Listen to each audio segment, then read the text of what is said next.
All right, so I'm not very practiced in this. I was not an NCO in the Marine Corps, so I did not drill regularly, and not that many NCOs in the Marine Corps really drill regularly with swords anymore. But from what I recall, almost 20 years ago, because I'm old, um, you would first assume the position of attention, right? I've got my scabbard here, which I will ditch immediately upon drawing, but you will, right? And then draw, right? Ditch that scabbard. And this is your carry arms position. So from here, you can, right, walk around. From this carry arms position, you have a couple of variants of the salute, depending on what instructions come next, right? So primarily, you'll get the instruction present arms, and it goes, and then usually you will return back to carry arms.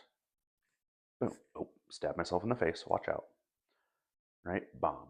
Just boom, boom. And you would practice that to make it snappier and cleaner.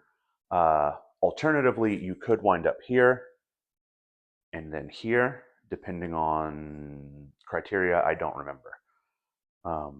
So, like relatively, when I am given the command to salute, I tend to default to the Marine Corps, a Marine Corps style salute.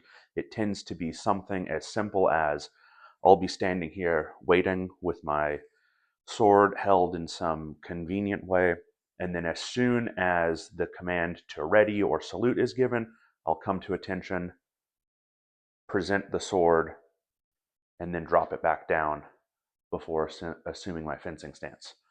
That is a very straightforward thing to do, right? You don't have very many steps, right? You are standing with your sword held in some safe way. You come to attention, make the gesture of respect, in this case, holding the sword in front of your eyes, usually with the sword pointed forward slightly, right? And you'll be looking about over the guard and then dropping it back down. And in the case of fencing, I will then assume my guard here. Comparatively, if I understand it right, you are drawing, coming to preem, third, fourth, uh,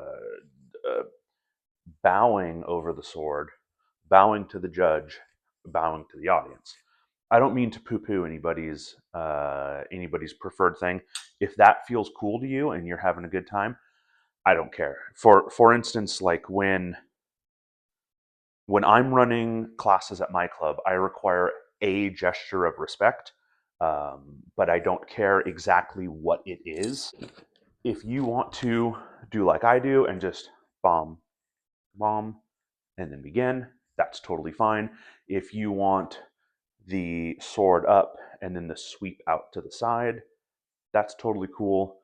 If you want to hold that sword in some other way and hit like a traditional Eastern martial arts bow, that's cool.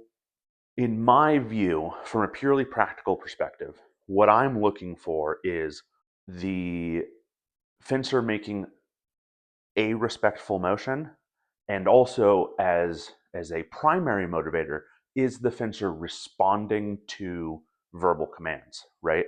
So if I tell the fencer to salute and they just stand here like this, I'm now thinking about things like, in the last exchange, did they get some sort of concussion? In the last exchange, did they, or over the course of this sparring or fencing, have they accrued so much heat that they're likely to become a heat casualty, right?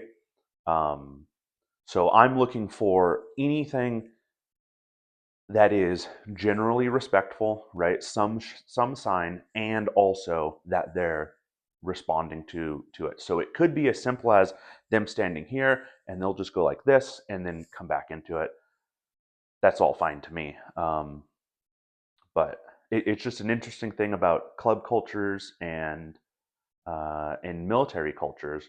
The what what some people consider simple, what I consider simple, and I think what the goals are, right? If your goal is to create something that is uniquely yours or somewhat uniquely yours, and that will set you and your club members apart from everyone else, I think something like what David does would work beautifully. For me, I am very non traditional. What I would hope is that my fencers go and do cool fencing and be nice, right? You guys have seen me say it before. I'm here to make friends and get in sword fights in that order. And I think your behavior on the piste before the match should be reflective of that. And so long as it is, I couldn't be bothered about what else you do. So those are my thoughts with some demonstrations. Hopefully, that explains what I think of as simple and why I think David's is complicated and Mini Hearts sounds absolutely just beyond the pale, because of where my perspective comes from.